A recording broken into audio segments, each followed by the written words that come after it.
I've noticed this misconception in my comments and in the comments of others.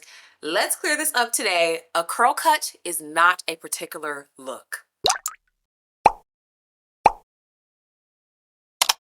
But first, hello everyone, Kayla here, and this is What the Kink.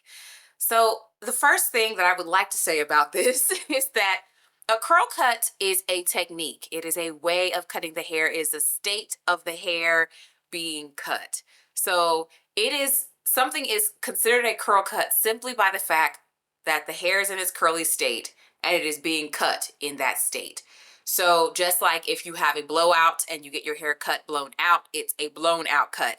If you have your hair silk pressed to the watts, and then you get a cut, we don't call that a straightened cut because that's intended to be like the quiet default, right? But again, it's another state. It's a state that the hair is in when it is being cut. That straightened cut could be a bob. It could be a pixie.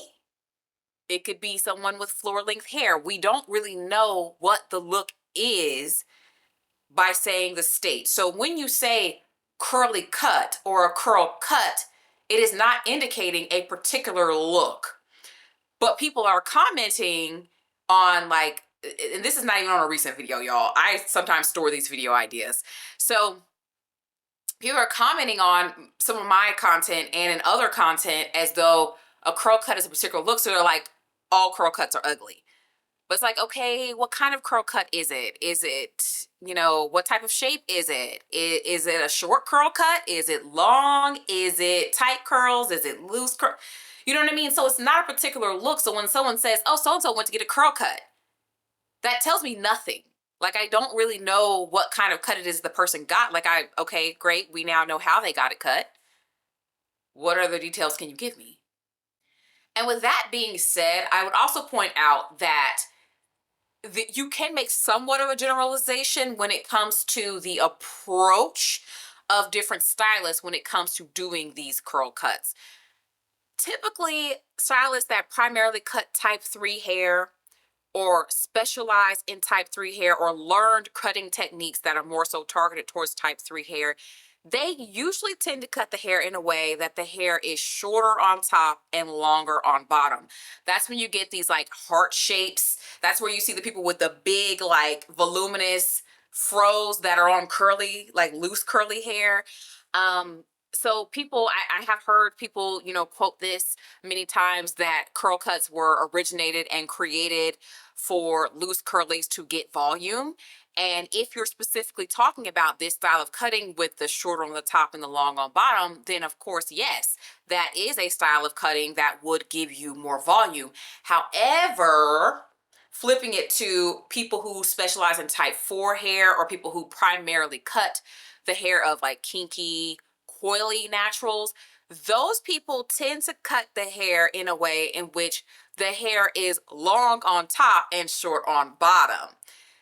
And that style of cutting is not going to give you volume. It is going to lay that hair down. Because why? Because I'm going to just be real. Black folks usually like their hair to lay down. Black folks want their hair to lay down. So typically when you go to a type 4 stylist, they are going to cut your hair to where it is longer on the top and shorter on the bottom. If you don't know what I'm talking about, go and look at some of these folks that have type 4 haircuts and they're showing the progression of the person's hair growing. And I would say where to look on the cut is to look at the crown. Look at that and watch it. So what you're going to see is that what they're trying to do with a lot of type 4 haircuts is they're trying to make that crown the longest hair. So I have seen people where their hair literally does not go any longer. It sits here, right? But meanwhile, the crown is slowly creeping down their head until it's here. And then finally, they start to achieve some length. So when you see shapes that look kind of like a bob, short or long, that's probably because they got their hair cut by someone who specializes in type 4 hair, because that cut is with the hair being long on top.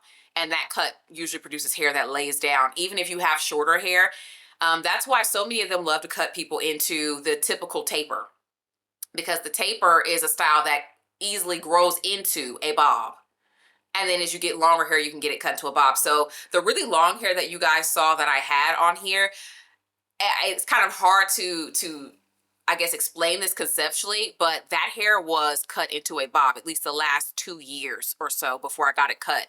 It was cut into a bob shape where the hair at the crown was just as long as the hair at the back. But of course, some of the hairs under here wouldn't be as long because it was so all the hair could meet. So it was all heavy on the ends. And that's because I got that shape changed by someone who specializes in type 4 hair. Elaine cut my hair into that. I did lose a little bit of length when I initially got it done, because I was converting from one of those other types of shapes where I had lots of layers, because I was getting my hair previously cut by Jarelli of Faith in Curls, and she cuts a lot of loose curlies. And so she's usually going to give you a cut that's a little bit shorter on top and longer on bottom. So there's a video that's pretty old. I don't even know the title of the video. Maybe I'll link it at the end of this one or at the bottom of this one, where I had that kind of haircut. Literally, you could see me come straight from the salon and my hair is shorter up top and then it like comes down like that on the bottom because it is longer on the bottom. So I've actually had both of these styles of cutting done on my hair. I won't say I necessarily prefer one over the other. It's really all about what kind of look that you are going for. And right now, because I still go to Elaine, my hair is kind of hard to see because it's like a rounded little shape or whatever, but I did, if you look at the haircut video and you see where my hair is like combed out, kind of looking, like stretched out looking, and she's doing the actual cutting part, you can see that the hair at the top of my head is longer than the hair down here. So some of this hair up here, child, I be coiling it down and laying it down because it is much longer. And it also, some of it likes to lay to the side. So to get this shape, sometimes I have to like push the hair back up because it wants to lay down. But yeah, this hair up here is much longer than like the hair that's up here and around the back. And she cut it that way because that's typically how Black folks gonna cut your hair. Black folks gonna cut your hair where it is longer on the top. And also, there are quite a few barber type shapes, shapes at the barber shop that are more of that longer on top as well. And I think it's not really to get the hair to lay down because the styling is different what you're getting at the barber shop. I think that's more so because that's more flattering for like different types of Afro textured haircuts. So if they're doing like a high top fade or, like a fro or something like that, I think it's just more flattering to have that kind of shape. And I think that that's been adapted for people who like to, wear a wash and go and wear their hair more laid down to create these shapes with the longer on top and the shorter on the bottom. But of course, regardless of either of these types of shapes, it does not matter. You need to look at each stylist as an individual. Most of them have been trained in either of these cutting styles and they're doing some sort of version that's their own thing. You need to vet them thoroughly. Look at their work on their social media, look at any videos that they may post, whatever it is, to see if you like what it is that they are specifically doing. Because as I said at the top of this video, a curl cut is not a specific or a particular look. I actually have a video talking all about how to vet a stylist, how to find one, and then how to vet them. I am going to link that at the end of this video so you can continue learning more about this topic. Subscribe. I post videos every week, and I will talk to you in the next one.